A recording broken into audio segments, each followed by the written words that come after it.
So let's start the recording. So continuing on with Chapter 9, Thermochemistry, we are looking at heat exchange between the system and our surroundings in the context of different physical processes.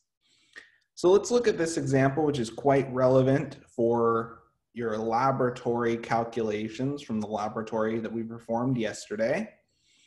In that if we have a 21.5 gram cube of aluminum, we're given the specific heat is initially at 37.2 degrees Celsius. It's submerged in 109.6 grams of water at 11.4 degrees Celsius. And we're asked to calculate the final temperature of both substances at thermal equilibrium. Okay, so drawing a picture. We're going to choose and arbitrarily designate our metal block as our system. So we know that the mass of our system is 21.5 grams. The specific heat of our system is 0.900 joules per gram degree Celsius. Our initial temperature of our metal block is 37.2 degrees Celsius. And now surrounding our metal block is water. And we know that the mass of water is 109.6. The water will be designated as our surroundings, as that it is the other component that is absorbing or transferring heat. So we have 109.6 grams of water, and we know that the initial temperature of water is 11.4 degrees Celsius, okay? And we also know that the specific heat of water, which is something we should be familiar with, is 4.184 joule per gram degrees Celsius.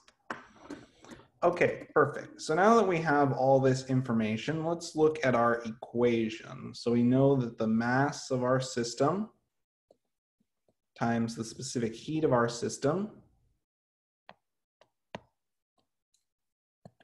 times T final minus T initial of our system is equal to -1 times the mass of the surroundings times the specific heat of our surroundings times T final minus T initial of our surroundings. Now, we know that the final temperature is going to be the same in both cases. So what we can do is we can isolate and we can manipulate this equation. So let's distribute our terms.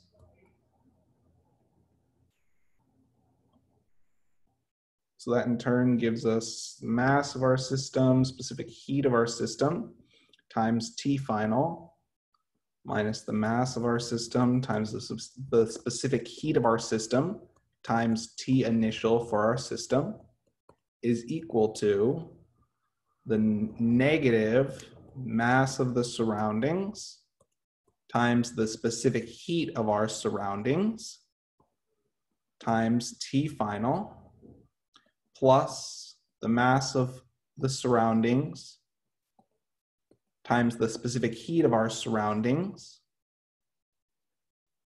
times T initial of our surroundings.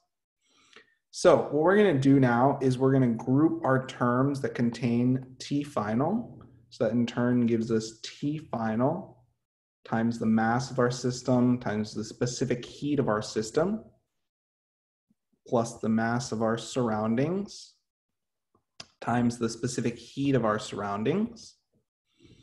Okay, so we move this term to the left. And then we're also going to group all of our constants. So we have the mass of the surroundings times the specific heat of our surroundings times the T initial of our surroundings plus the mass of our system times the specific heat of our system times the T initial of our system. And isolating T final, we're going to move this term to the right-hand side And that in turn gives us T final is equal to the mass of our surroundings times the specific heat of our surroundings times T initial of our surroundings plus the mass of our system times the specific heat of our system times the initial temperature of our system, divided by the mass of our system times the specific heat of our system plus the mass of our surroundings times the specific heat of our surroundings. Now, of course, you could have plugged in the numbers all the way at the start and then resolved this problem. But I find it's easier just to write it out in general terms, because then we can use this equation for whatever purpose that we want. And it's a general solution to all of these final temperature problems. So let's plug in the data that we know. So the mass of water is 109.6 grams. The specific heat of water is 4.184 joule per gram degree Celsius. The initial temperature of water is 11.4. The mass of our system, our metal block, is 21.5. The specific heat of our metal block is 0.9 joule per gram degree Celsius. And the initial temperature is 37.2 degrees Celsius. Okay, and now we're going to divide by, the mass of our system, which is 21.5 grams, the specific heat of our system, which is 0.9 joule per gram degree Celsius, plus the mass of our surroundings, which is 109.6 grams, times the specific heat of our surroundings, which, as we recall, is water, which gives us the following result. If we punch this into our calculator, let's enter this into our calculator really quickly, and remember to keep the entire bottom expression in parentheses. So we have 109.6 times 4.184 times 11.4 plus 21.5 times 0.9 times 37.2. Okay.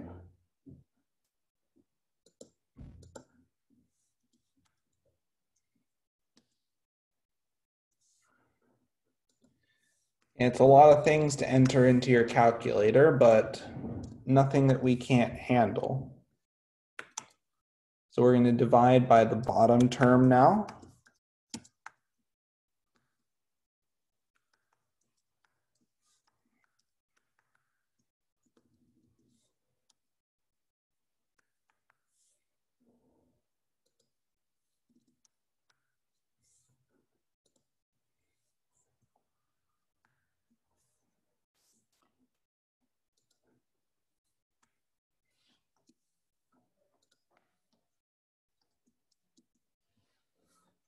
And that in turn gives us a T final of 12.44 degrees Celsius, which we round to 12.4 degrees Celsius.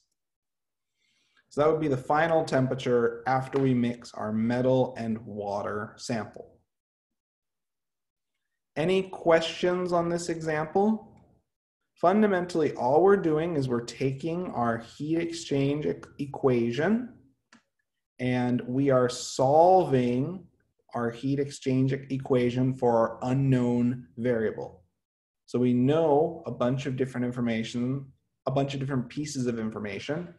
We plug that into our equation and then we solve for the single unknown, in this case, the final temperature. I opted to solve it algebraically, but you could just as easily have plugged in the numbers and solved it from there. I prefer to solve things algebraically to avoid rounding errors, but it's really up to your preference. What's nice about the algebraic solution is that we came across a general equation to describe the final temperature for a two-component system undergoing thermal exchange. Any questions on this example? Can I get some responses in the chat that everyone's comfortable with this idea, or if they have any questions, I can address those questions at this time.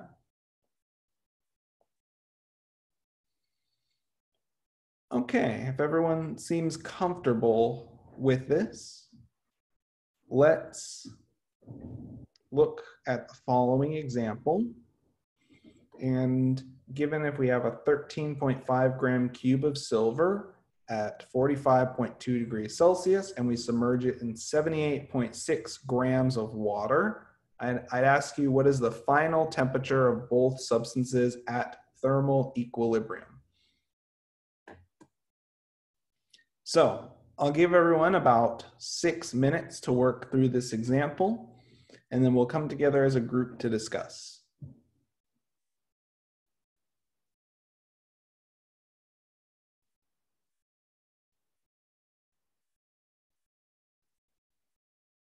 And if you have any questions, don't be shy to type them in the chat or to unmute and ask your questions using the voice chat feature.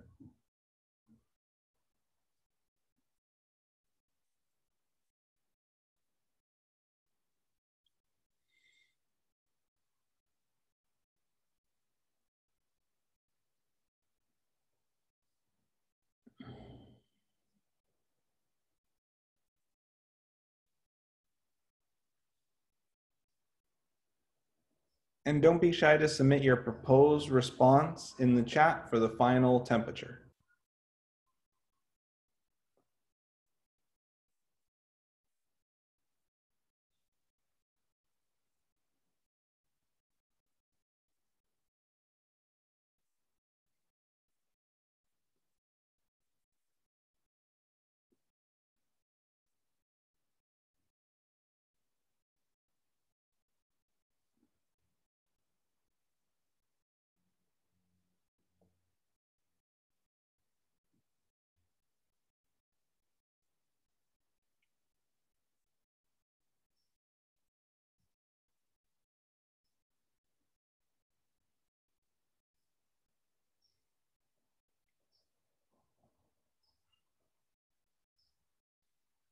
And if you have any questions working through this example, don't be shy to type them in the chat, and we'll discuss this example in about another 4 minutes.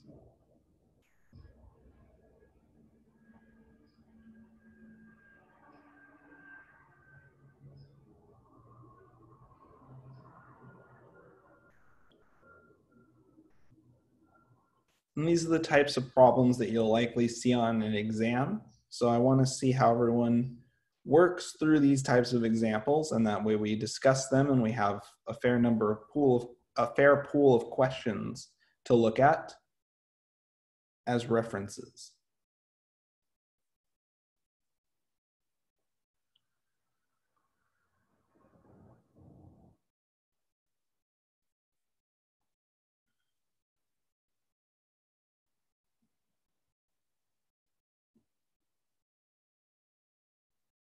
Sure, I can scroll up really quickly to look at the previous problem. Is this good? Or a little bit further? Okay, perfect. Just let me know once you're finished.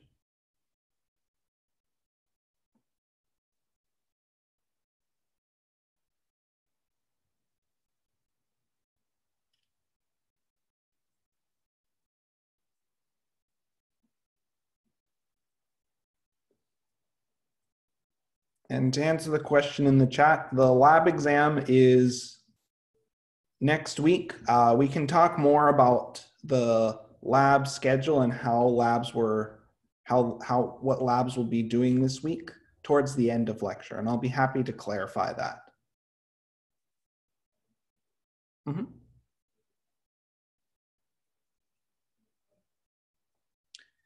So we'll keep working through this example, and we'll discuss in about another 3 to 4 minutes.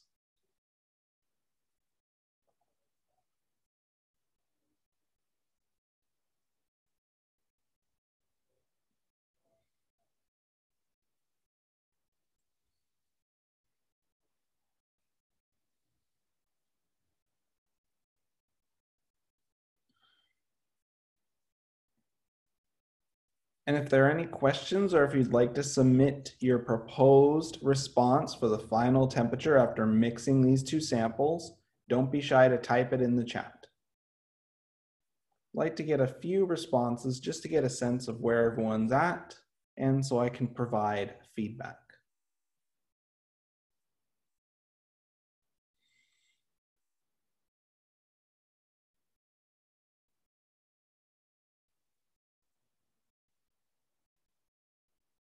And we'll discuss in another 2 to 3 minutes.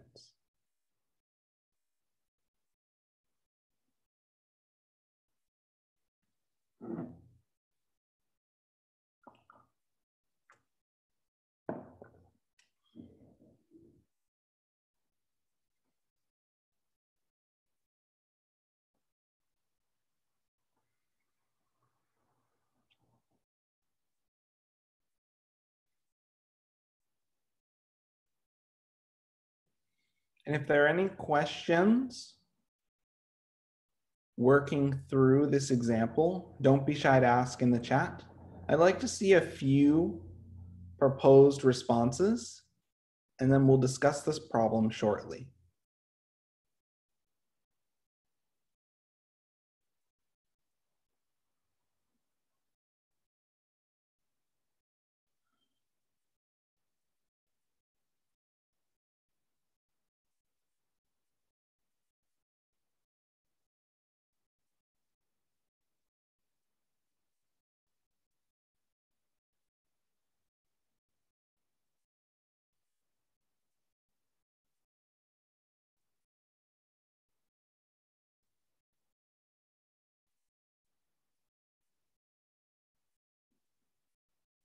And the final temperature I see in the chat looks good.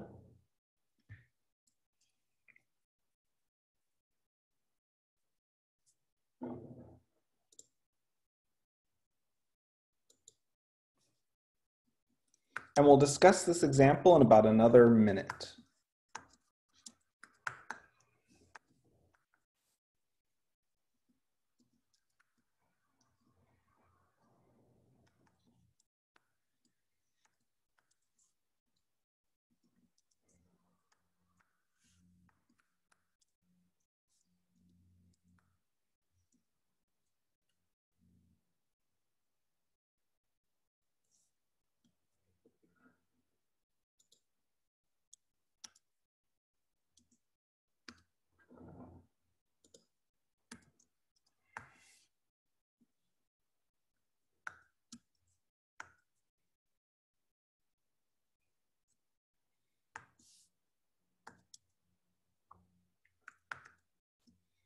And just make sure you're entering anything in parentheses as one set in your calculator. These problems are pretty infamous for calculator errors, so you just want to be careful that you don't accidentally enter the wrong number or enter the wrong order of operations when you're working through these problems.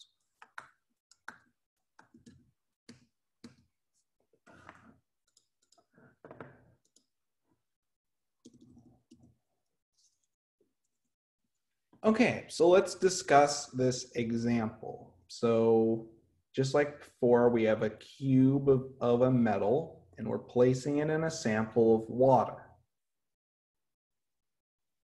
Okay, heat is going to be transferred from our metal to our water. So looking at the mass of our metal, we have 13.5 grams. The specific heat of our metal is 0.240 joule per gram degree Celsius. Okay. And we know that the initial temperature of our metal is 45.2 degrees Celsius. We also know that from our surroundings, the water is absorbing the heat released by our metal. So the surroundings can be treated as water. The mass of water is 78.6 grams. The specific heat of water is 4.184 joule per gram degree Celsius. And the initial temperature of water is 13.4 degrees Celsius. Okay. Now, we're going to use the equation that we figured out earlier in the previous problem for a two-component system. So we know the T final is equal to the mass of metal times the specific heat of our metal times the T initial of our metal plus the mass of water, the specific heat of water times the T initial of water over the mass of metal times the specific heat of metal plus the mass of water times the specific heat of water.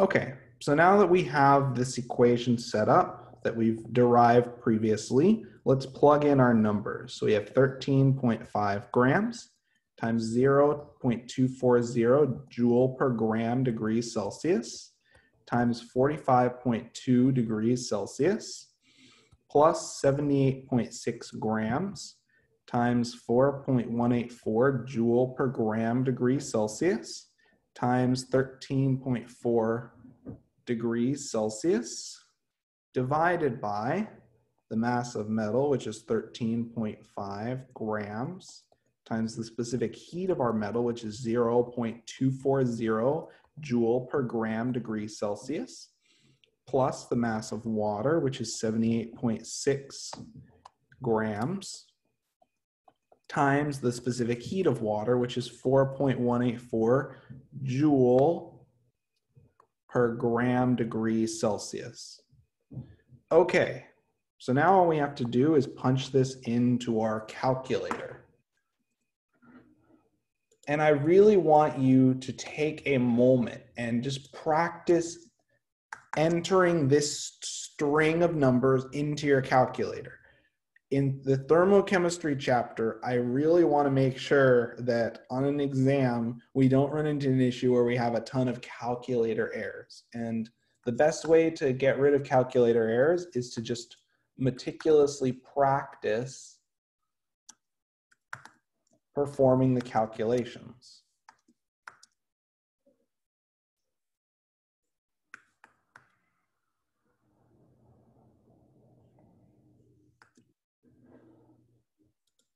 So after entering a string in the calculator and punching this in, we get a final temperature of 13.7 degrees Celsius.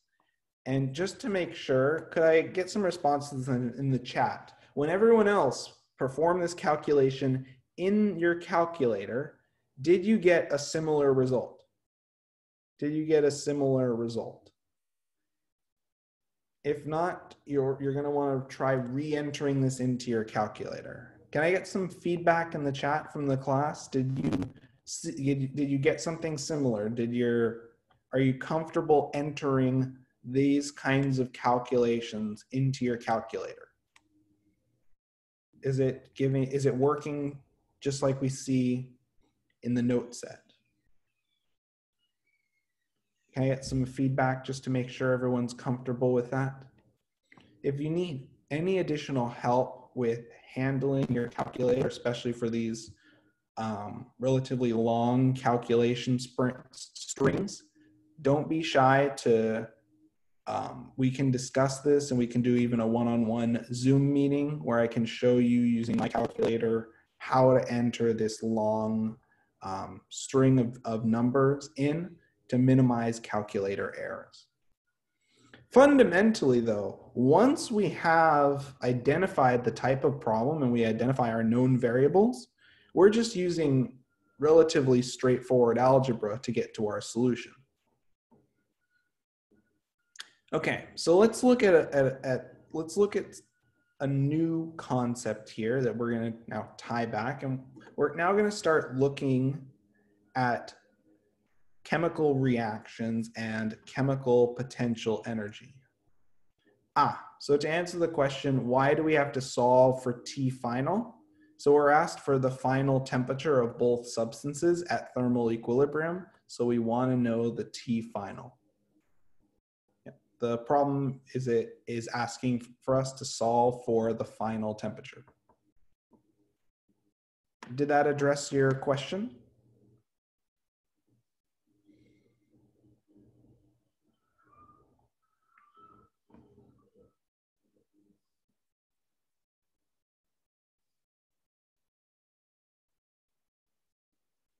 Perfect.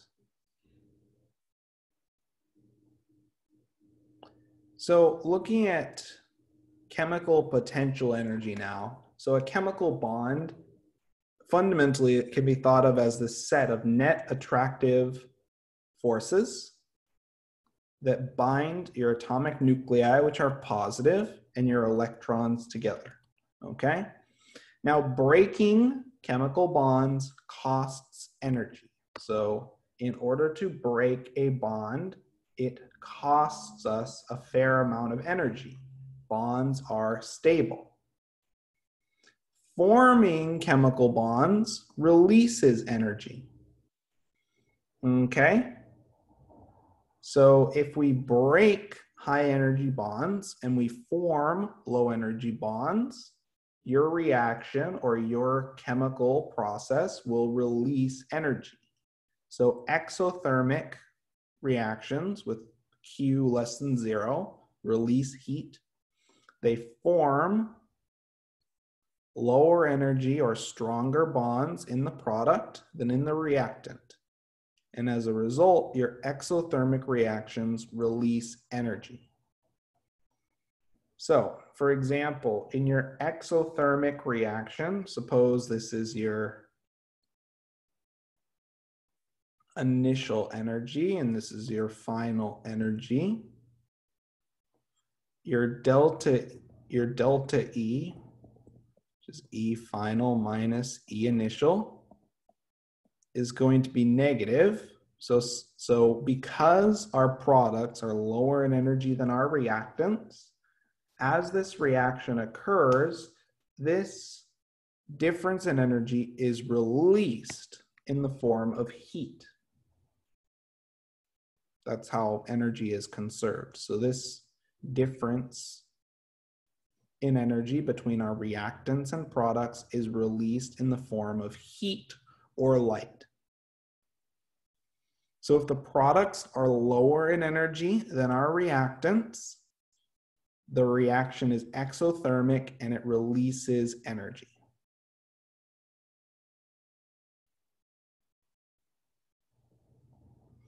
Now, endothermic reactions break stronger bonds than they make, and they require energy. So endothermic reactions absorb heat. Now, in this example that we have shown, if we compare our reactants to our products, the products are higher in energy. And as a result, in order for this reaction to occur, the reaction itself needs to absorb heat from the surroundings. Your delta E is greater than 0.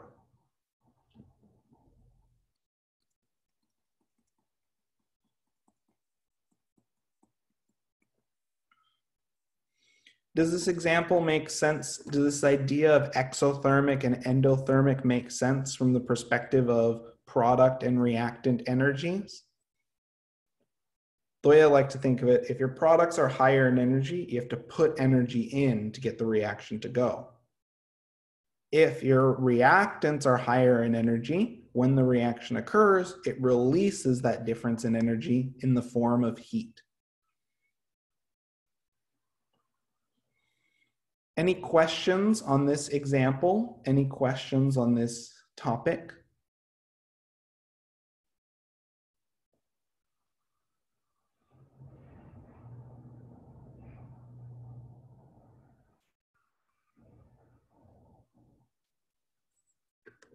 Okay, so let's talk next about a fundamental idea and another way that chemical reactions can release and absorb energy or exchange energy with the surroundings, and it's known as work. So work is known as force dot distance, where F is the force and D is the distance. If you've taken physics, you know that this dot has a little bit of a special meaning in terms of vectors. But for chemistry, work can be simplified because a lot of the way that chemical reactions do work can often be very easily described. So work is done by, so if an object is doing work, the sign of work is less than 0. Work is done by an object when that object moves a distance d against an external force F. Okay. So let's look at an example. Let's look at an example of this. So let's suppose you have a little container. Okay, and you have just a little cap. So let's suppose you have a cap on your container. Let me redraw this a little bit larger.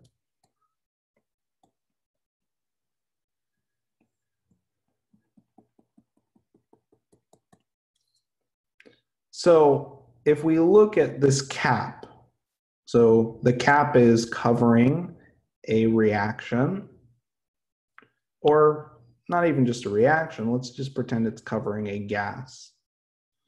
Okay? Now, if the gas is under high pressure,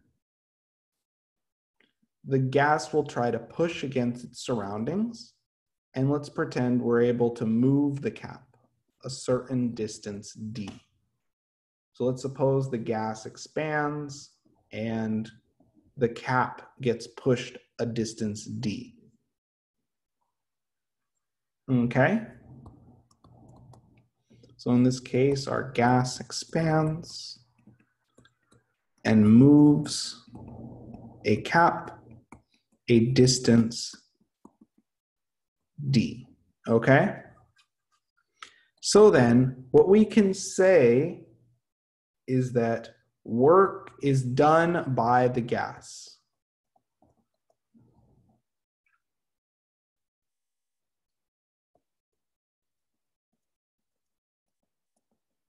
Because the gas is moving our cap, and work is done by the gas on the cap.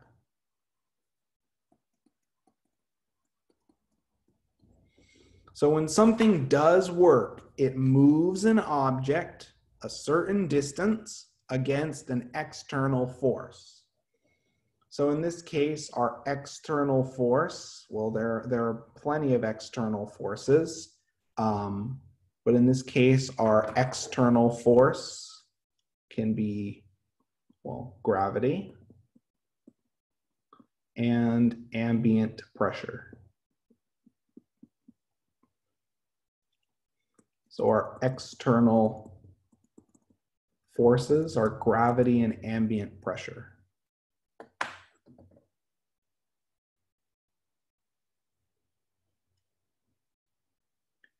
So the key idea from work is that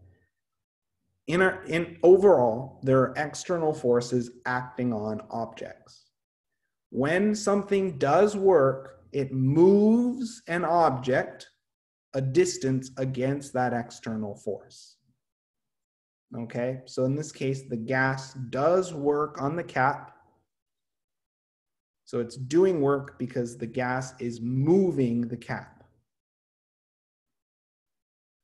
Now, likewise, when we say that work is done on an object, the sign of work is greater than 0 when an object is displaced against an external force. So for example, let's suppose for a moment that you have just a metal block, or let's suppose that you have your your bag, some object, and you want to put the bag on the table, okay? Well, there's an external force at play, and that external force is gravity. So gravity is keeping and essentially preventing you from raising that metal block to the table. However, if you decide to move that metal block, so let's pretend you move the metal block, we say that work is done on the metal block as it was moved against the force of gravity.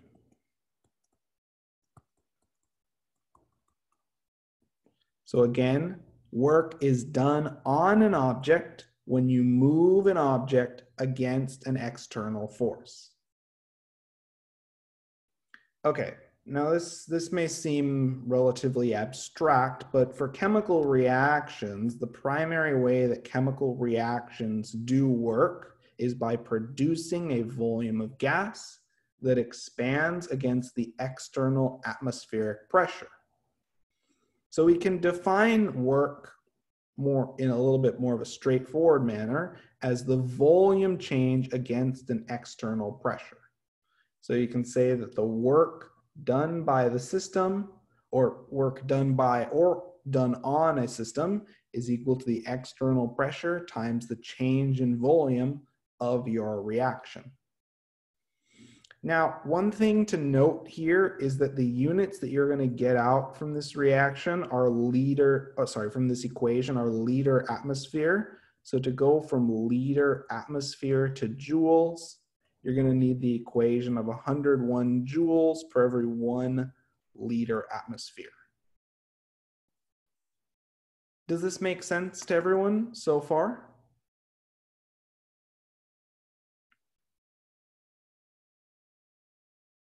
Okay, so let's continue on and let's look at some more tangible examples, and let's really clear up our sign conventions for work.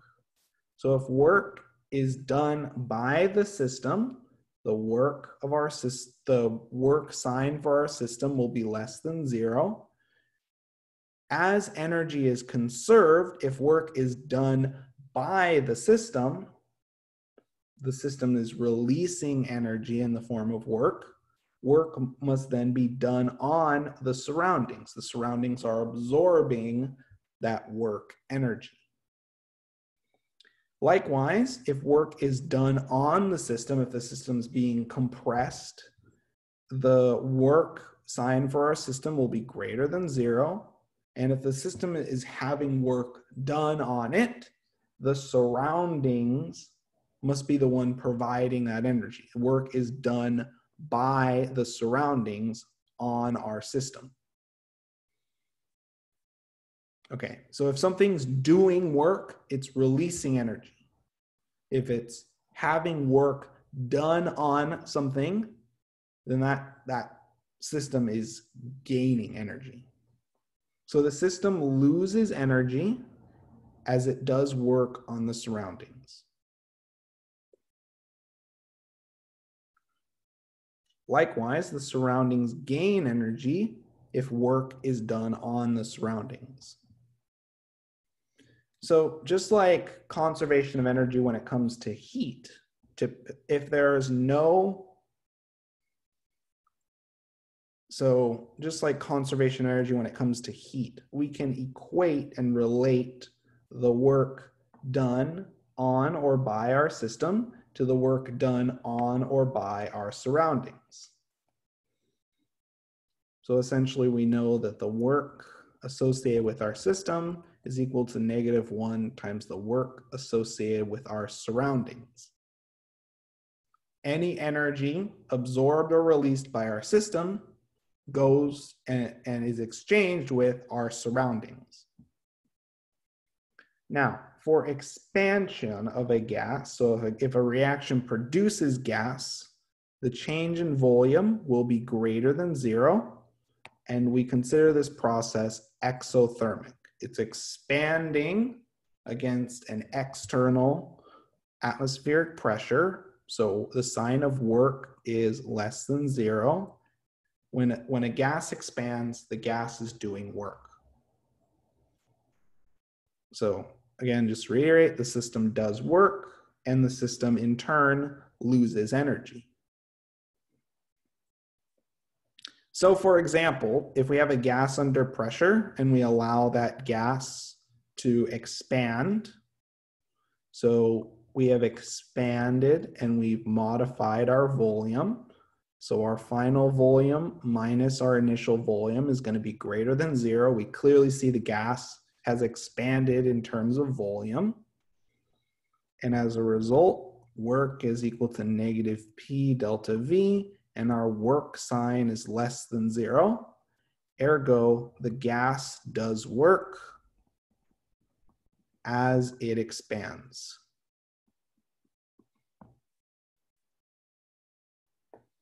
Does this make sense to everyone so far? Does this idea of work with respect to chemical reactions make sense? If the gas is expanding, if the reaction's generating an excess of gas, then the reaction is doing work and it's releasing energy. Okay.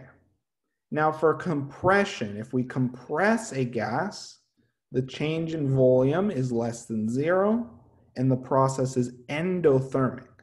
If a system is compressed, then the surroundings do work on the system, and the system gains energy. So for example, you can have a reaction in a container. You can have a cap, and what can happen in certain reactions is that the reaction itself could end up consuming gas.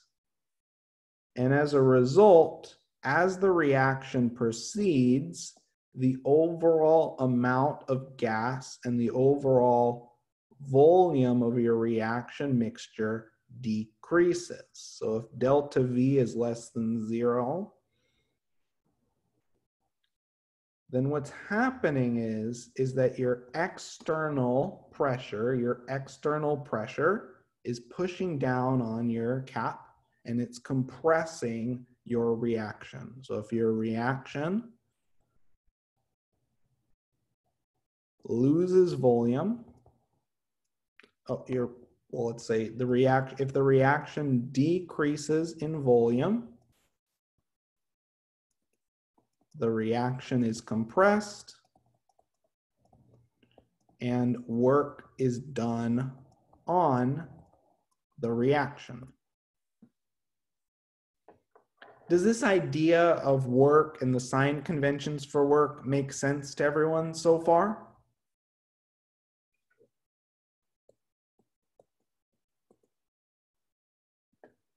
In the simplest way I can put it, if the system expands, work is negative for our system. If the system compresses, work is positive for our system. Does that make sense to everyone so far? Can I get some confirmation in the chat that everyone's comfortable with that so far?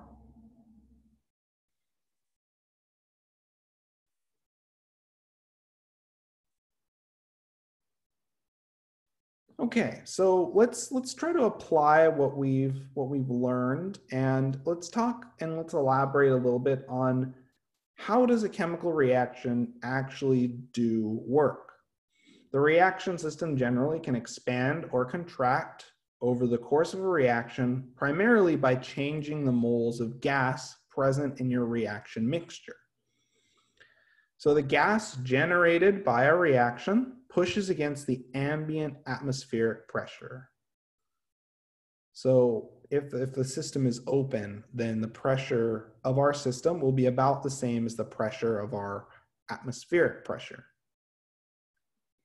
Now, if you want to see a practical example of a reaction that generates gas, if you try to burn propane, you notice that we've gone from 6 moles of gas to 7 moles of gas. So we can describe this change in the moles of gas using the variable delta N, which describes the change in the moles of gas for our reaction. And the reason why I like thinking about it from a mole perspective is that if delta N is greater than 0, we've generated more gas than we've started with. So our reaction will expand and it does work. As our reaction does work, the system, which is our reaction, loses energy. Likewise, if we have delta N less than 0, our gas is consumed over the course of the reaction, and the reaction itself is compressed by our atmospheric pressure. Work is done on our reaction. The sign of work is greater than 0, and the system gains energy. Now, we can write this mathematically, but I like using the delta N method as it makes it very clear how to assign whether work is done on or done by our reaction. Any questions on this idea?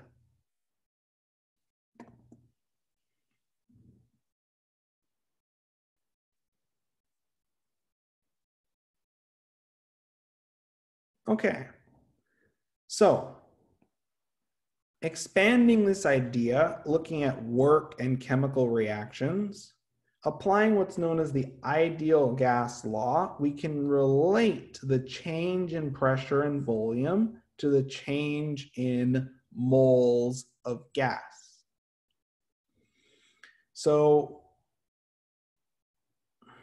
if the moles of gas and the volume are the only quantities that change during your reaction, so there's no change in temperature or anything like that, we can relate the pressure times the change in volume to the change in moles. And if we know that work is equal to negative P delta V, we can rewrite this delta V term in terms of moles. So it's RT delta N. This is really useful if you're calculating the work done by or the work done on a chemical reaction. Now, R is known as the ideal gas constant, and unfortunately, depending on the context, different versions of R are used. So R for gas calculations is typically going to be 0.08206 liter atmosphere per mole Kelvin. For thermochemical calculations, R is 8.314 joule per mole Kelvin. This is the most common form of the ideal gas constant that you'll be using for most of your thermochemistry calculations in this course and in general chemistry too. When in doubt, write out the units and just check that they cancel.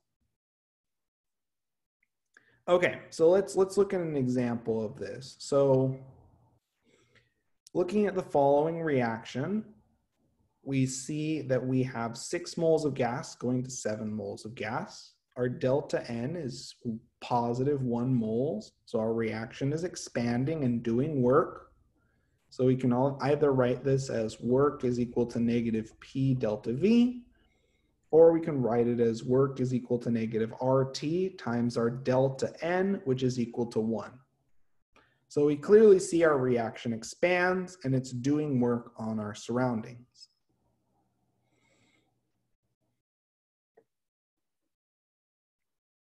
Any questions on this idea? Any questions on this idea of work and predicting work looking at the chemical reaction?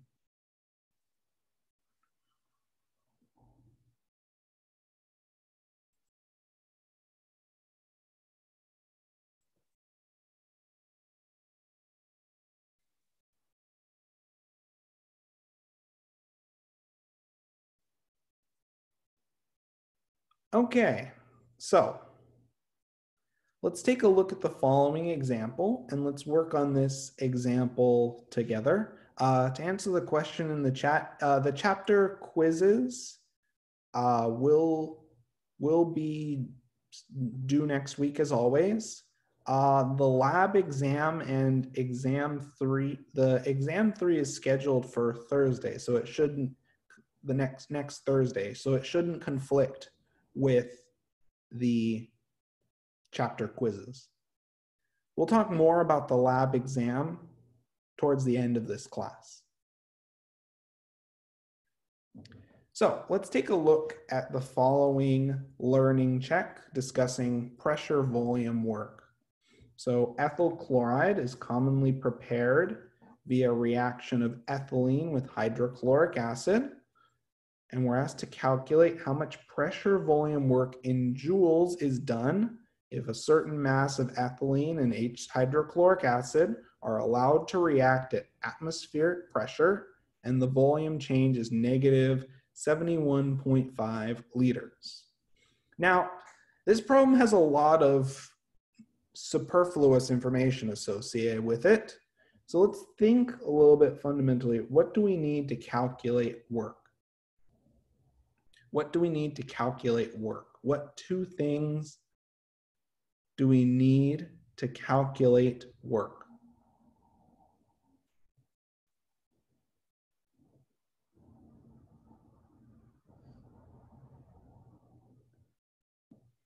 Yep, so we need the force and the distance, but in terms of reactions that make gas, what two quantities do we need?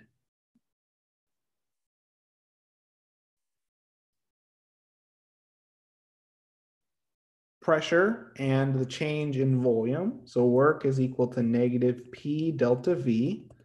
We know at atmospheric pressure, we have 1 atmosphere of pressure. Our change in volume is negative 71.5 liters. So that gives us 71.5 liter atmospheres. And so then we can take our 71.5 liter atmospheres and we know that we have 101 joules per every 1 liter atmosphere. Punching this into our calculator, 71.5 times 101 gives us 7,220 joules. We can in turn convert this to kilojoules if we want, and that gives us 7.22 kilojoules. Notice the sign of work is positive because our system is compressed.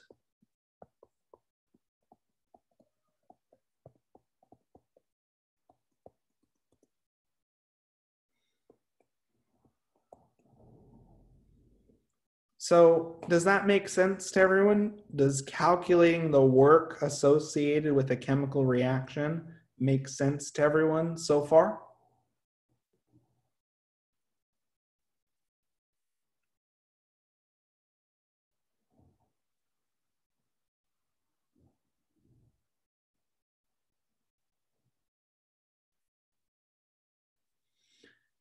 The pressure, so work is negative P delta V. So our pressure at atmospheric pressure is 1 atmosphere. So this 1 atmosphere is our pressure. Atmospheric pressure is 1 atmosphere in most cases. If for example, I say that the external pressure is a different value, then you'll have to calculate. So the external pressure is not negative. It's just the equation shows we have -1 times our pressure times our change in volume. So the external pressure is always a positive number, but the equation has a negative sign associated with it. Perfect. Any other questions I can address on this example?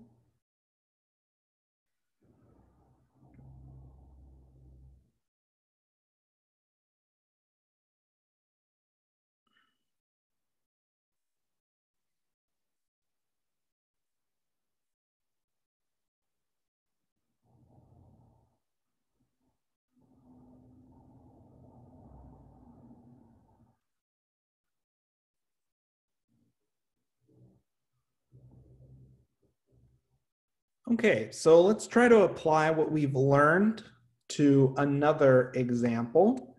And I'd like you to spend about 3 minutes on the following example where you calculate the work done, this time in kilojoules, if your volume of your reaction contracts from 8.6 liters to 4.3 liters at a constant external pressure of 44 atmospheres.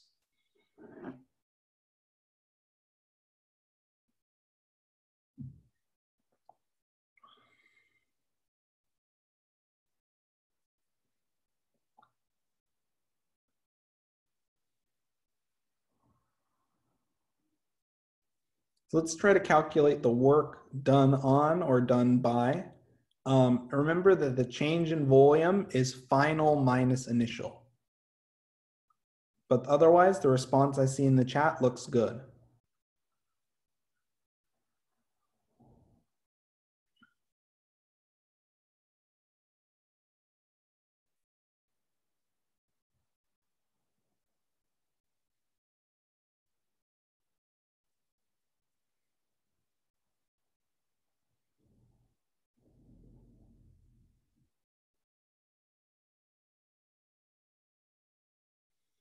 Yep, the response I see in the chat looks great so far.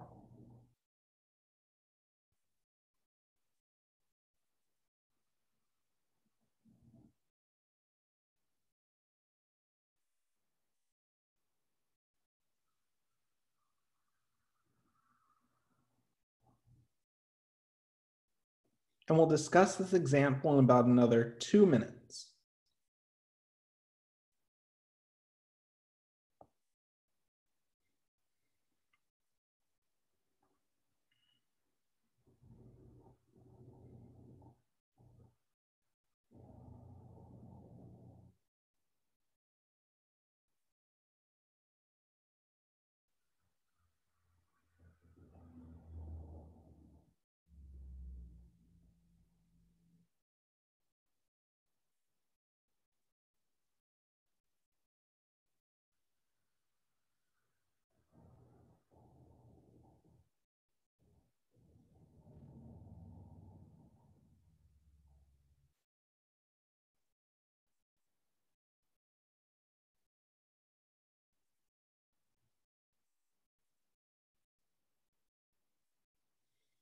And we'll discuss this example in another minute. If you have any questions or would like to submit another proposed response, don't be shy to submit your response in the chat, and I'd be more than willing to provide feedback.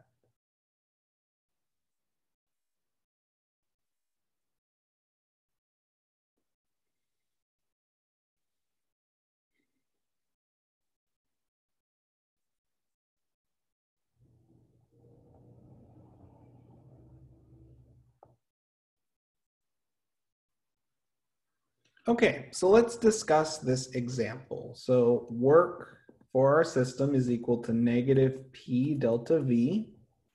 So delta V is equal to V final minus V initial. So we have 4.3 liters minus 8.6 liters, which gives us negative 4.3 liters. So our system is compressed. Work is being done on our system. And we can see that by the fact that if we plug in our external pressure of 44 atmospheres, our change in volume of 4.3 liters.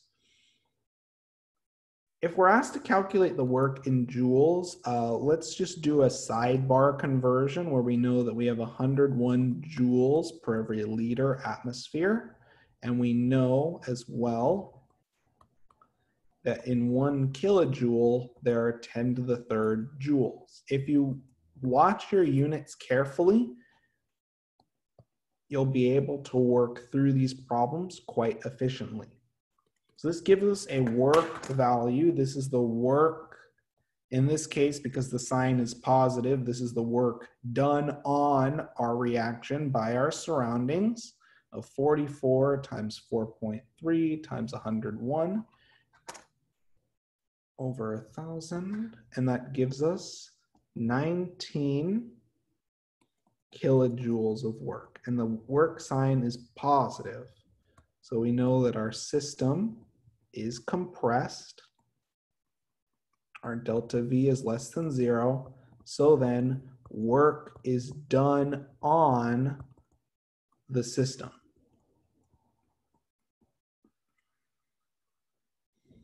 Does this make sense to everyone so far? Does this make sense to everyone so far?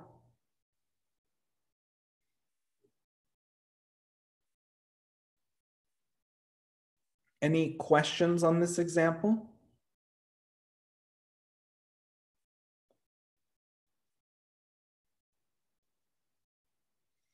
Okay, so let's keep going now and let's look at another example.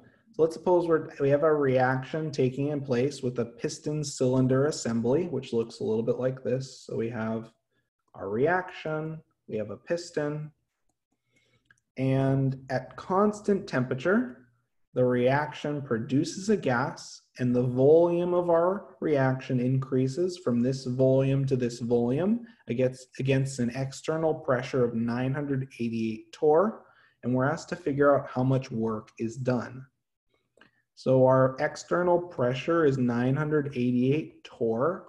Well, let's convert this to atmospheres. So we have 1 atmosphere over 760 torr.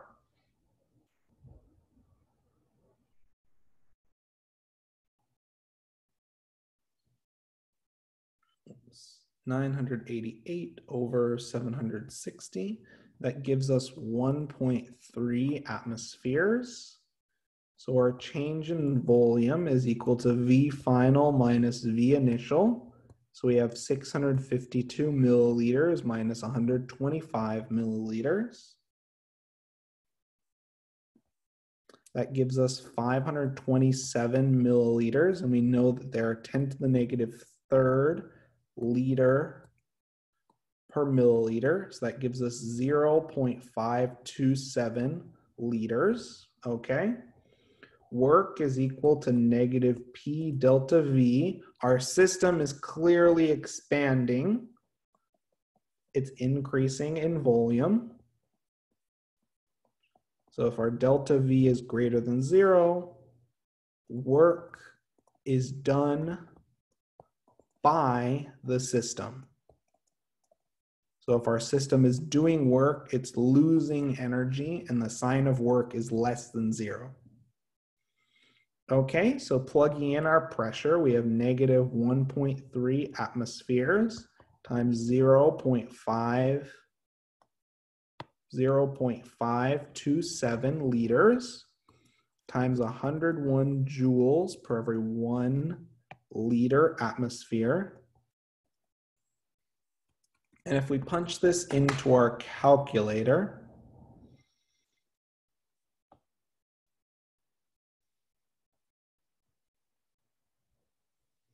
that in turn gives us 69.2 joules. And it should be negative since we have the negative sign in front. So the work done by the system, or the work associated with our system, is negative 69.2 joules. And again, the system expands, work is done by the system, so work is less than 0. And we have 3 sig figs because all of our inputs have 3 sig figs. Does this example make sense to everyone so far?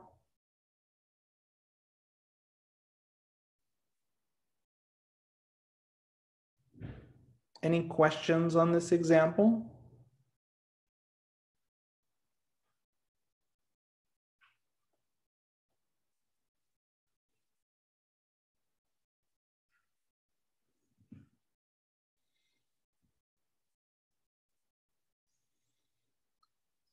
Okay, so let's try to apply what we've learned in that earlier example to the following problem. I'd like you to calculate the work associated with the reaction given the following information in the problem.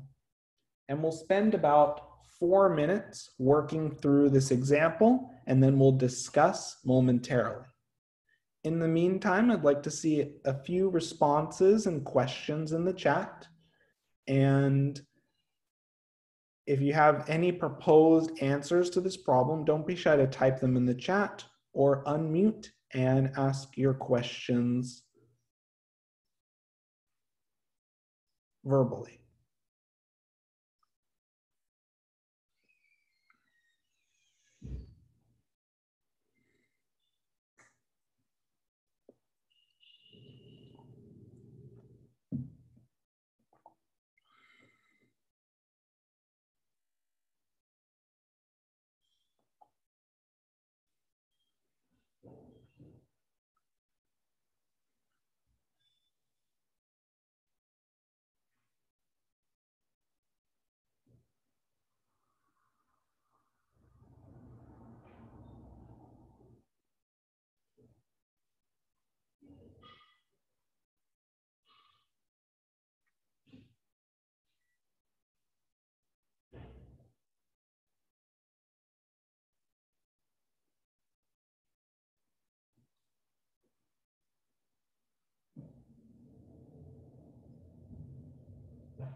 And don't be shy to type your proposed responses or solutions for this problem in the chat.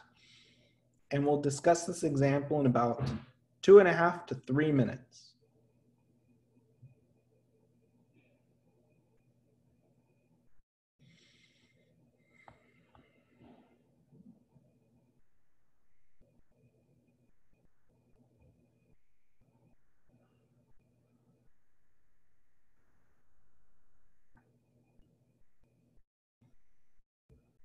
And the response I see in the chat looks great so far.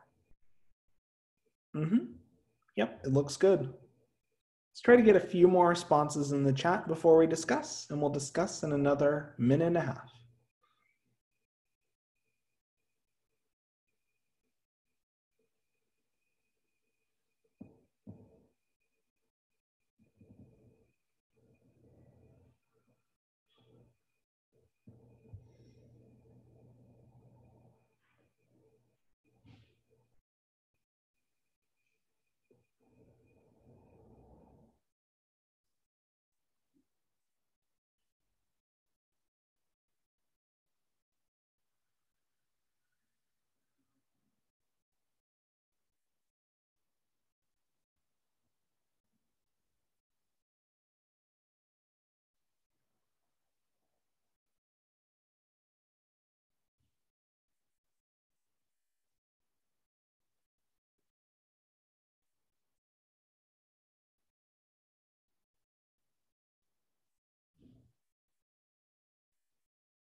Okay, so let's discuss this example. So we know that work is equal to negative P delta V.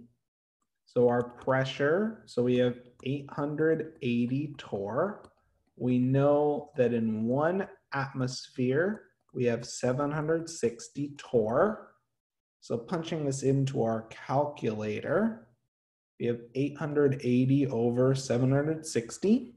That gives us 1.16 atmospheres. Our delta V, we have V final minus V initial. So we have 500 milliliters minus 250 milliliters, which gives us 250 milliliters.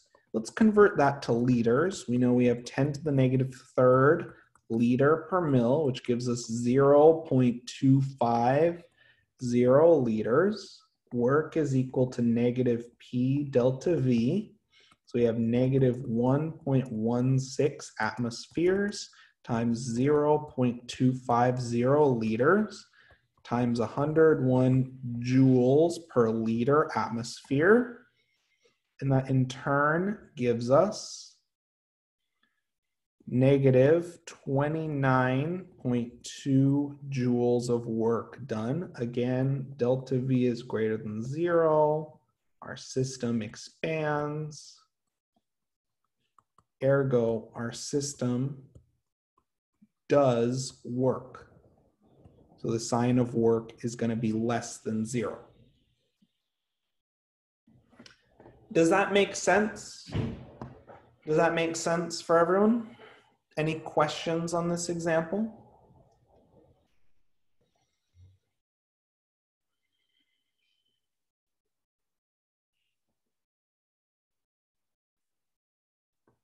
Okay, so let's keep going now and let's talk a little bit about internal energy. So energy is exchanged between the system and the surroundings through heat and work.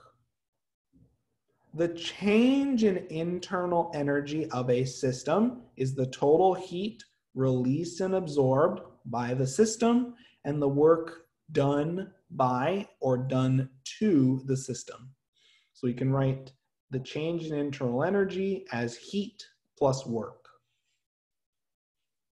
Now, internal energy changes are state functions. However, and this is really important, heat and work are not state functions. They are pathway dependent.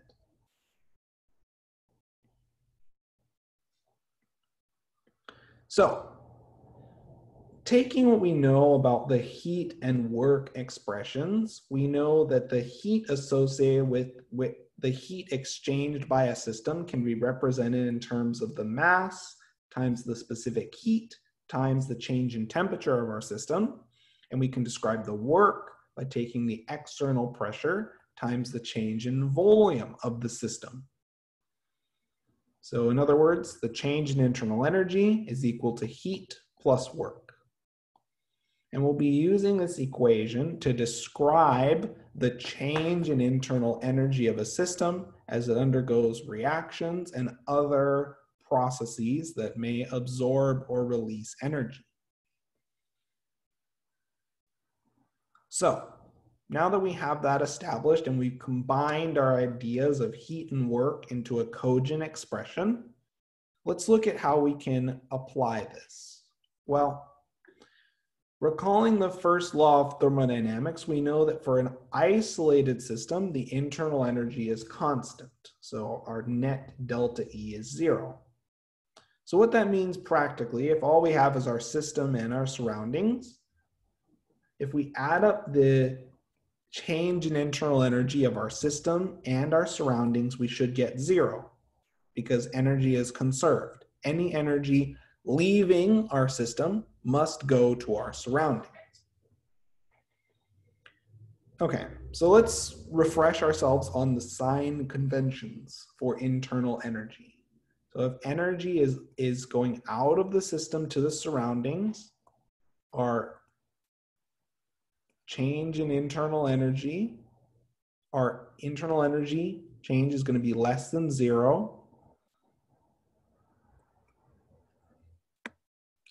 If energy is being absorbed by our system from the surroundings, then the E of our system is going to be greater than 0.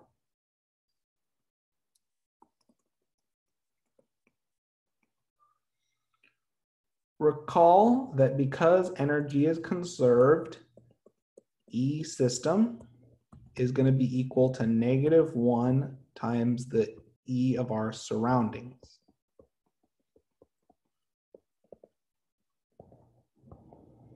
Any energy gained or lost by our system is conversely lost or gained by our surroundings.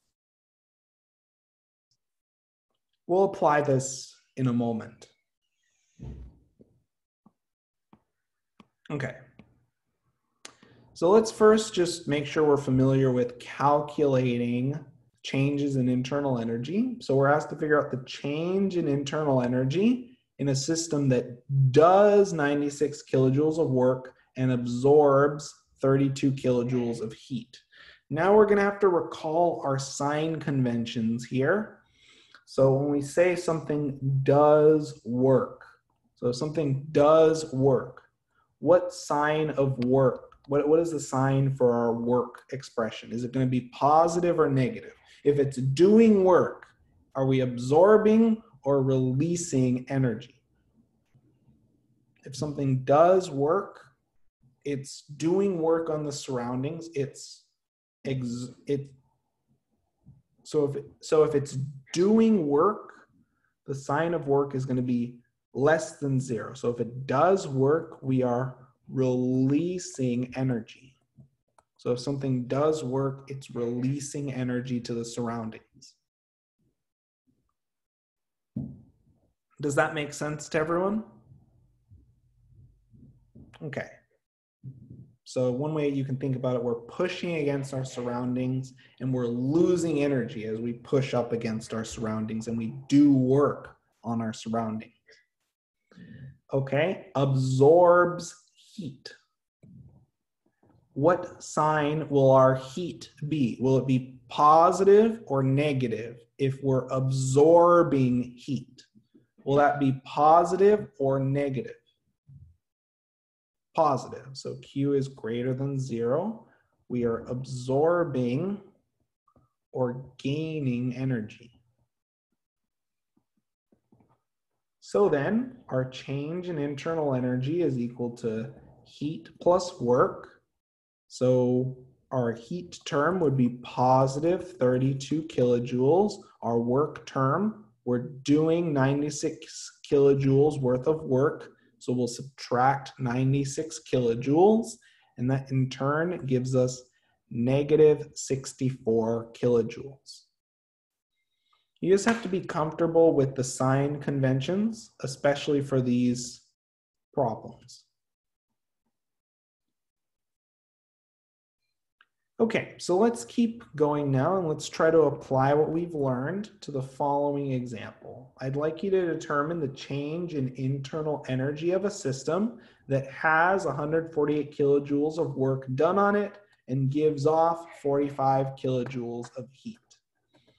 Let's spend about 2 to 3 minutes on this problem, and don't be shy to message your proposed responses in the chat. Or if you have any questions, don't be shy to ask it via the chat or verbally.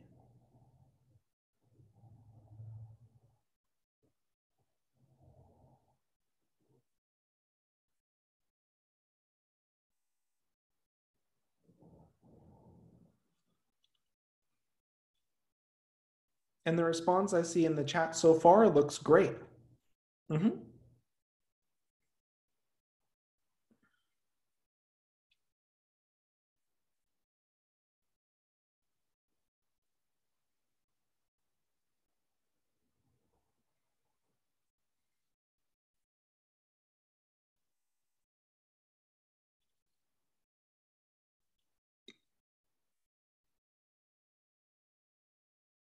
And we'll discuss this example momentarily.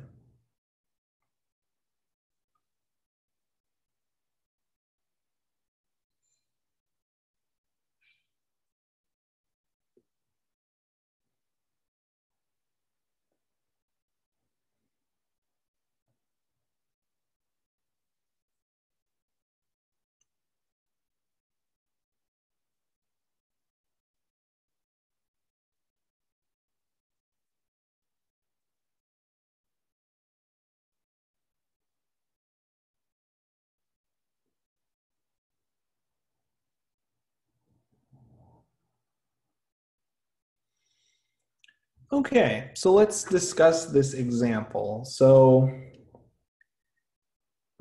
the phrase work done on the system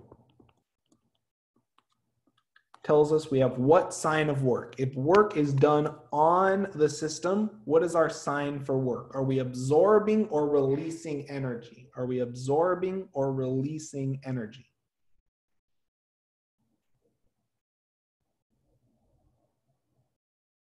Are we absorbing or releasing energy? Releasing? So when a system does work, it releases energy, but if work is done on the system, the system is gaining energy. So the sign of work is going to be greater than 0, and our system gains energy. Think of it sort of like if you, what's the best way of phrasing this? So it's just like, for example, if you want, so when you do work on a system, so for example, if you pick a ball up, you're doing work on that object and it's gaining energy.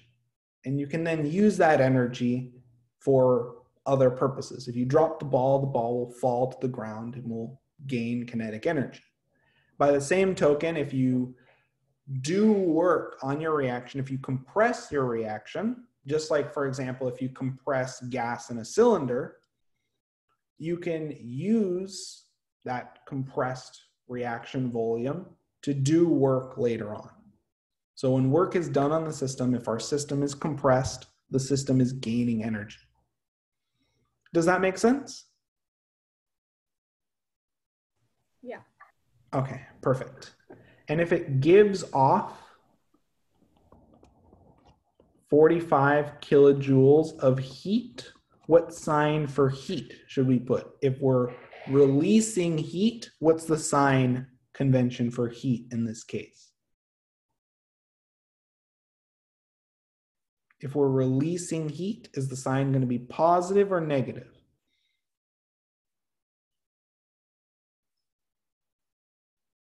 Negative, yep. So our system is going to be losing energy as it releases heat. So our change in internal energy is equal to heat plus work. Our heat term is negative 45 kilojoules. Our work term is 148 kilojoules. And that gives us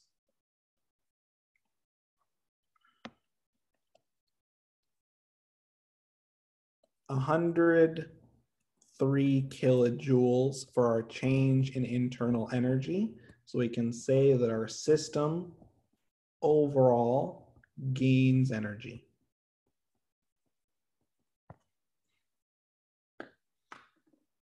Does this example make sense to everyone so far? Does this example make sense to everyone so far?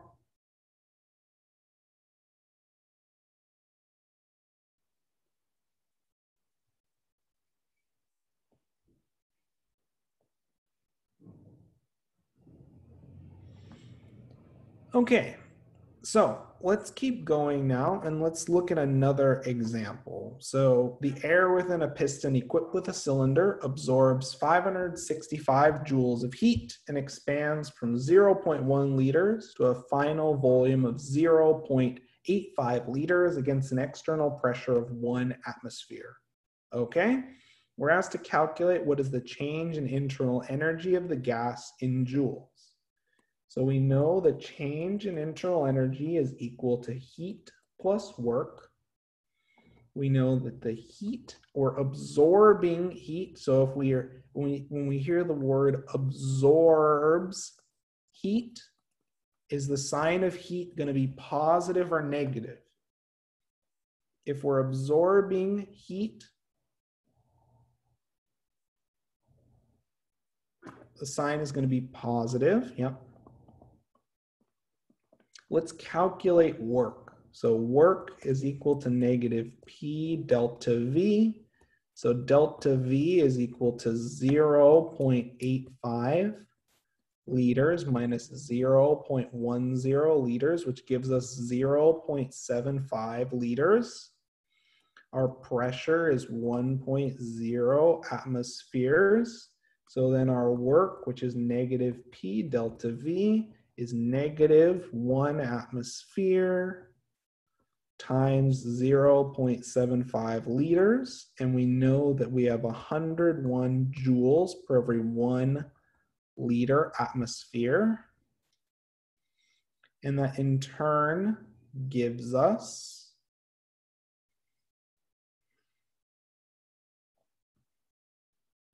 75.0 0.75 joules, negative 75.5, as our system is expanding.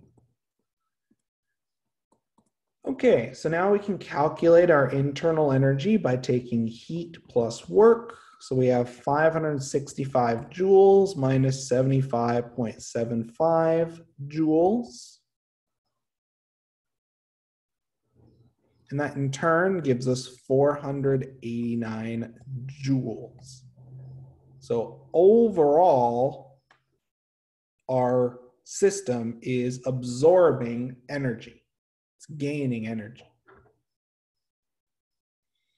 Does this example make sense to everyone? This is the type of example for internal energy that you're more likely to see on an exam.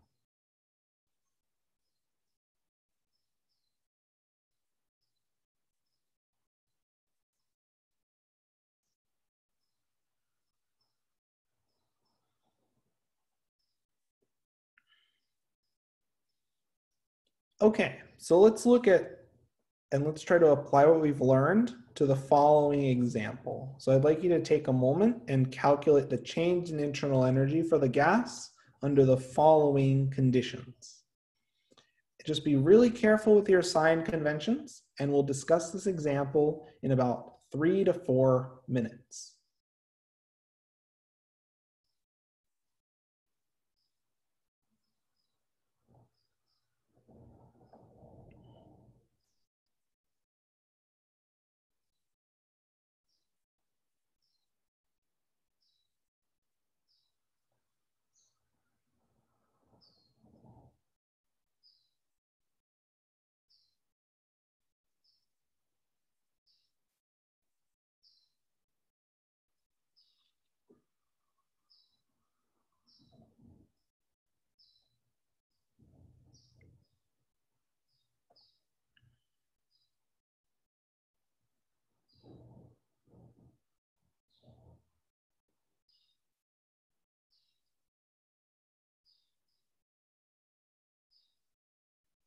And if you have any questions or any proposed response, don't be shy to type them in the chat, and we'll discuss in about another 2.5 minutes.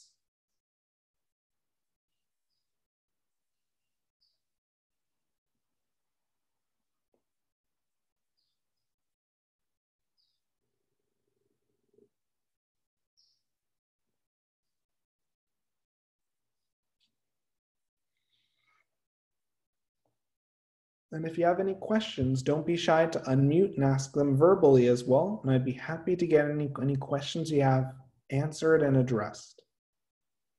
And we'll discuss this example shortly.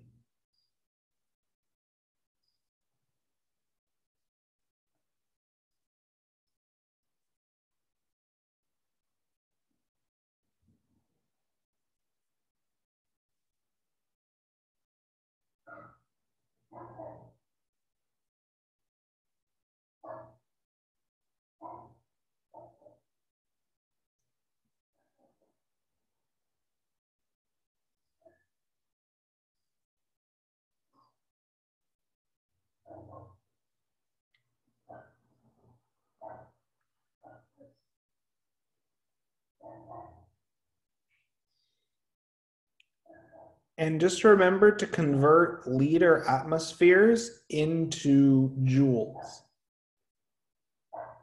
But otherwise, the response I see in the chat looks reasonable.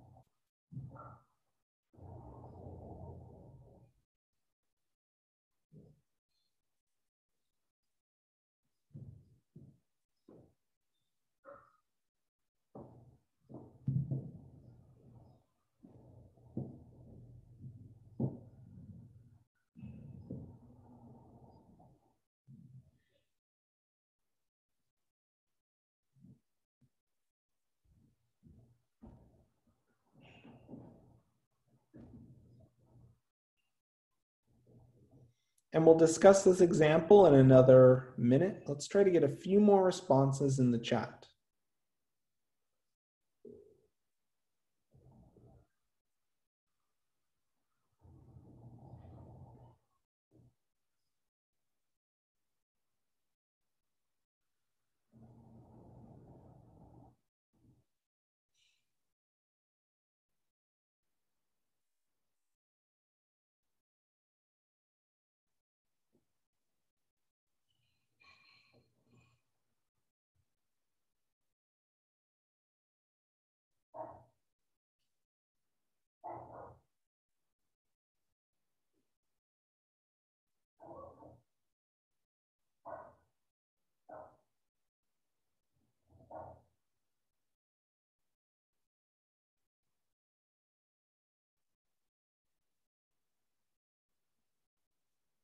Okay, so let's discuss this example. So if the air within a piston releases 300 joules of heat, what will the sign of heat be?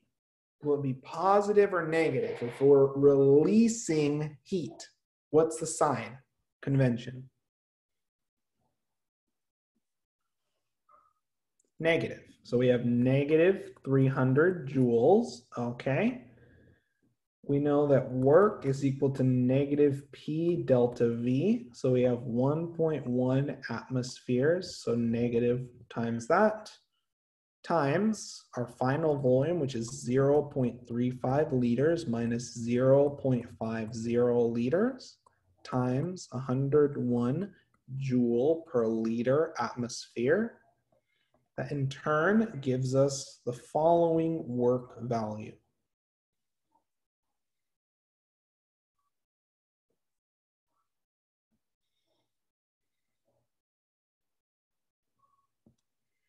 So that gives us a work value of 16.665 joules if the change in internal energy is equal to heat plus work. We have negative 300 joules plus 16.665 joules.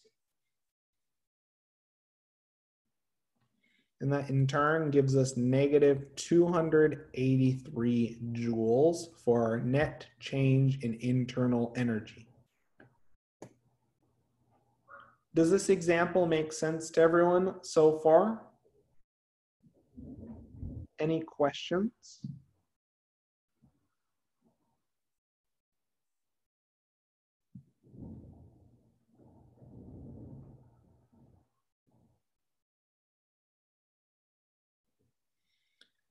Okay, so let's keep going now and let's talk about the next major idea in this chapter, which is this idea of calorimetry. So calorimetry is used to measure the heat of reaction Q. The heat of reaction, Q reaction, is the amount of heat absorbed or released in a chemical reaction. And we call a calorimeter an apparatus used to measure temperature changes in materials surrounding a reaction that result from a chemical reaction. So from the temperature changes, we can calculate the heat of reaction. The heat of reaction can be classified in two major ways: QV, which is the heat measured under constant volume, and QP, which is the heat measured under constant pressure. This will be important because this really helps divide the calorimetry chapter based on techniques and what quantity we're determining. So if we think about chemical reactions as a system, so chemical reactions are the system studied, and the calorimeter and reaction solution are our surroundings. So for example, if we burn carbon in an oxygen atmosphere to make carbon dioxide, we know that our delta E reaction is going to be less than 0. So then energy is released from our reaction into the surroundings.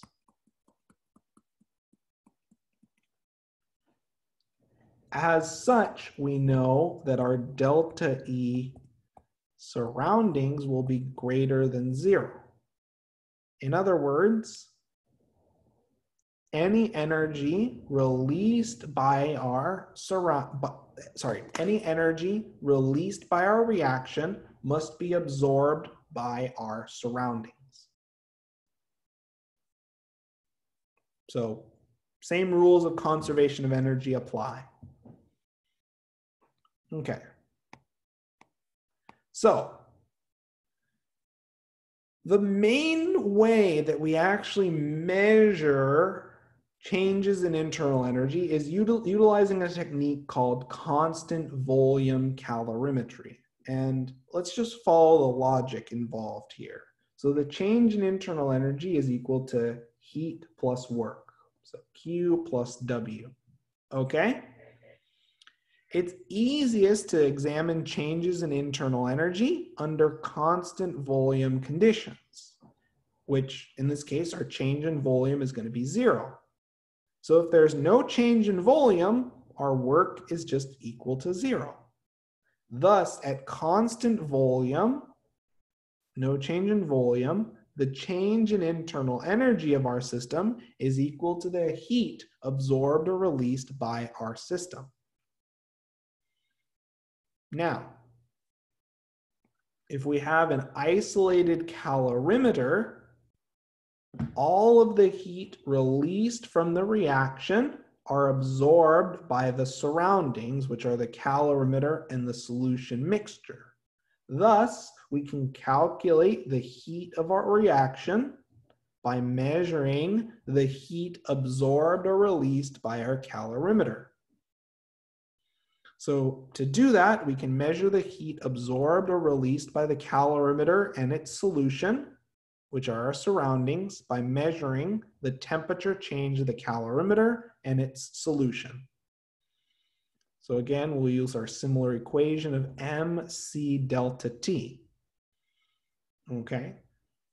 Where m is the mass of solution, c is the specific heat of the calorimeter solution, and delta T is the temperature change of the calorimeter. Very similar to how we calculated heat before, actually exactly identical. Now, to explain how we actually measure the heat absorbed or released at constant volume, we use what's known as a bomb calorimeter, where in the bomb calorimeter, we have rigid walls that prevent changes in volume. So the reaction isn't allowed to expand or contract. As the reaction proceeds, the bomb calorimeter will exchange heat with the surrounding calorimeter. And by measuring the change in temperature, by measuring the delta T of the surroundings, we can calculate the heat absorbed by our surroundings and thus the heat released by our reaction. Bomb calorimetry is primarily used for reactions in which there is a change in the number of moles of gas. We'll talk about why that is when we address enthalpy. Bomb calorimetry measures QV, which is the heat of reaction at constant volume, which is equal to the change in internal energy. The system is the reaction under study, and the surroundings are the calorimeter plus the water, or whatever other packing is used. Some bomb calorimeters have a rigid packing of another liquid. Okay, so now what we're going to do is we're going to define different types of bomb calorimeter expressions. And what's really important to keep in mind, there are many different varieties of bomb calorimeter, but in general, the calorimeter mass is fixed and each calorimeter will almost always have a different heat capacity. So let's look at our first case. So in case 1, we have a bomb calorimeter with a fixed mass, okay? So if the calorimeter is always going to be filled with a fixed amount of water or other solution to absorb heat, and the calorimeter mass is fixed, you will be given the heat capacity of the entire calorimeter setup, including the solution. This is often called Ccal, or the heat capacity of our calorimeter. The units are key to figuring out what equation to use. The heat capacity has units of joule per degree Celsius. Now, if we wanted to calculate the heat of our reaction and the change in internal energy of our reaction, we need to calculate the heat associated with our calorimeter. And we can calculate that by taking the heat capacity of our calorimeter times the change in temperature of our calorimeter. So not too bad of an equation when it really breaks down to it. So let's look at an example. So if we have 1.01 grams of sugar and we burn it in a bomb calorimeter, and the temperature rises from 24.92 degrees Celsius to 28.33 degrees Celsius. If the heat capacity of the calorimeter is 4.90 kilojoules per degree Celsius, we're asked how much internal energy is released per mole of sugar. Okay, so first things first, we know that our change in internal energy for a reaction is equal to the heat of our reaction, which is equal to negative Q, the heat of our calorimeter, which is equal to -1 times the heat capacity of our calorimeter, which is 4.90 kilojoules per degree Celsius. Wonderful. Times the change in temperature, which is 28.33 degrees Celsius minus 24.92 degrees Celsius. And that in turn gives us a change in internal energy for our reaction. Let's punch that into our calculator now.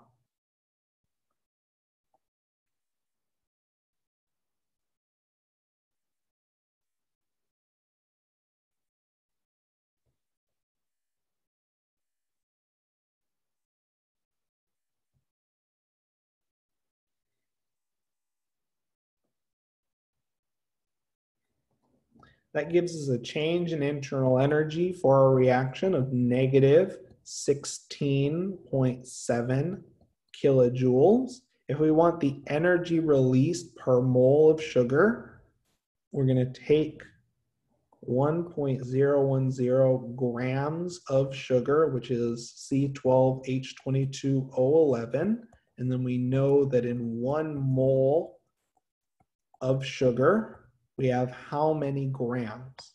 In 1 mole of sugar, we have how many grams? What is our mass to mole ratio? What is our mass to mole ratio?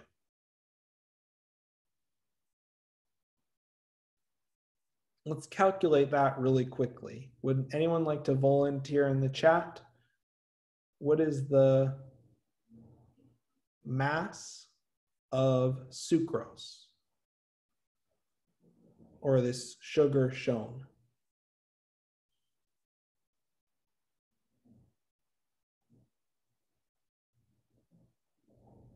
$342 looks exactly right. So now punching this in, 1.010 over 342, that gives us 0.00295 moles of our sugar. Okay, and then if we want to calculate the delta E, the delta E of our reaction per mole of sugar, we have 16.7 kilojoules over 0.00295 moles.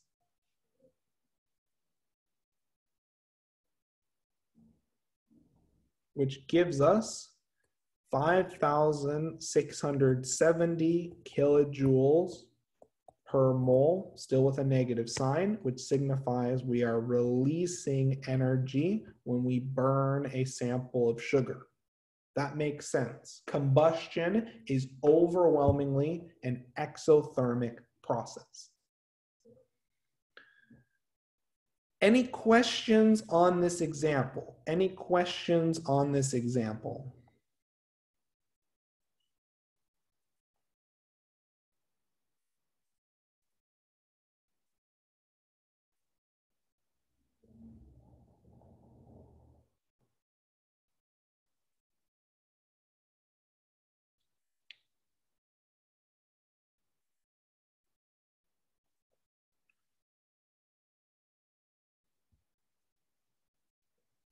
Okay, so let's try to apply what we've learned And let's look at the following example. So if we burn fructose in a bomb calorimeter, given the following pieces of information, I'd like you to calculate the heat of this combustion reaction and the change in internal energy. And we'll discuss this example in about 5 minutes. And if you have any other questions, don't be shy to type them in the chat, and don't be shy to type your proposed solution in the chat.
And the responses I'm seeing in the chat look great so far.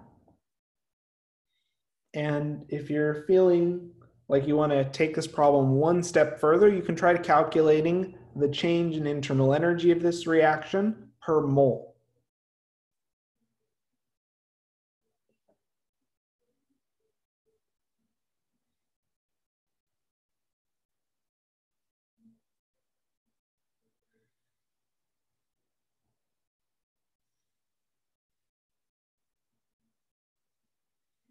Yep, and what I see in the chat looks great so far.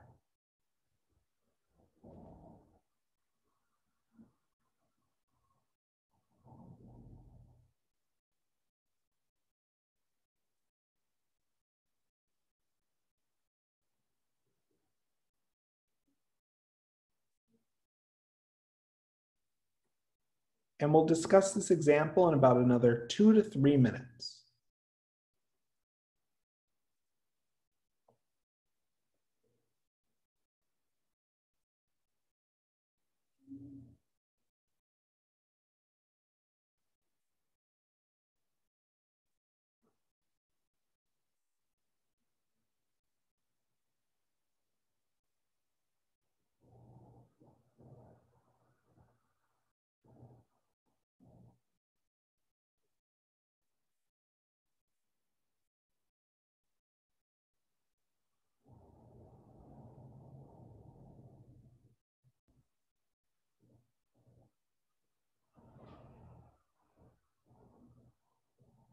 And if there are any other questions, don't be shy to ask.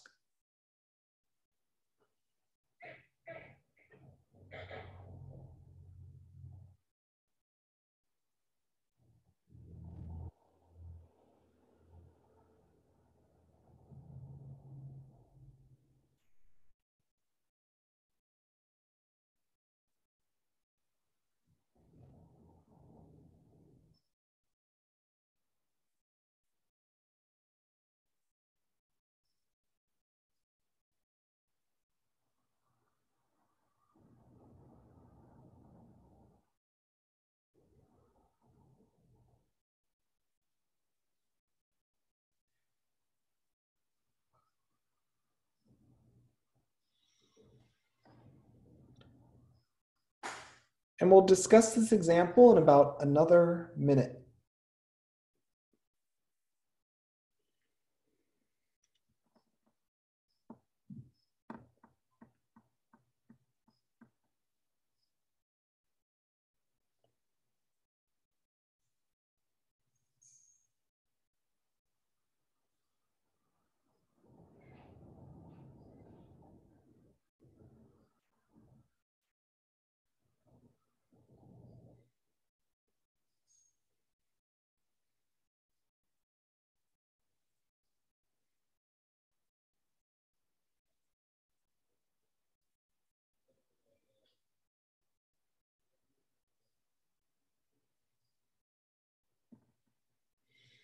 Okay, so let's discuss this example. So our change in internal energy is equal to the heat of reaction at constant volume, which is equal to negative Q of our calorimeter, which is equal to negative C delta T calorimeter,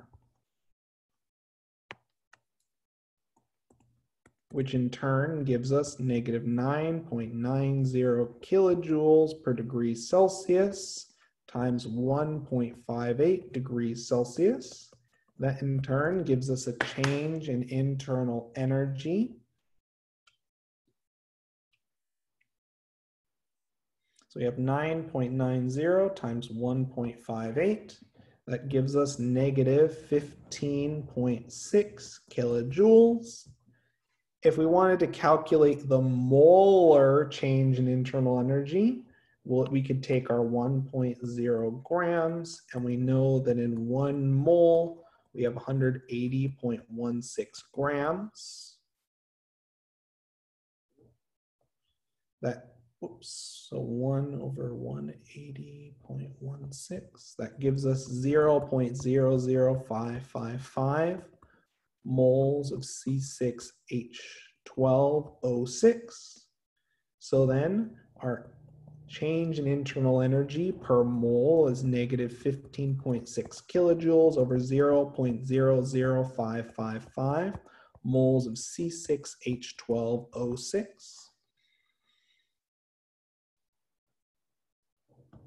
That in turn gives us 2,810 kilojoules per mole negative, because we have a negative sign to begin with. We're releasing heat, that's why our calorimeter increases in temperature.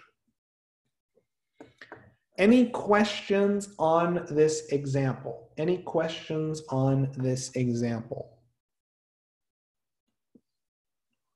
So that will conclude our lecture for this lecture session. We'll take a break for a laboratory and resume during laboratory.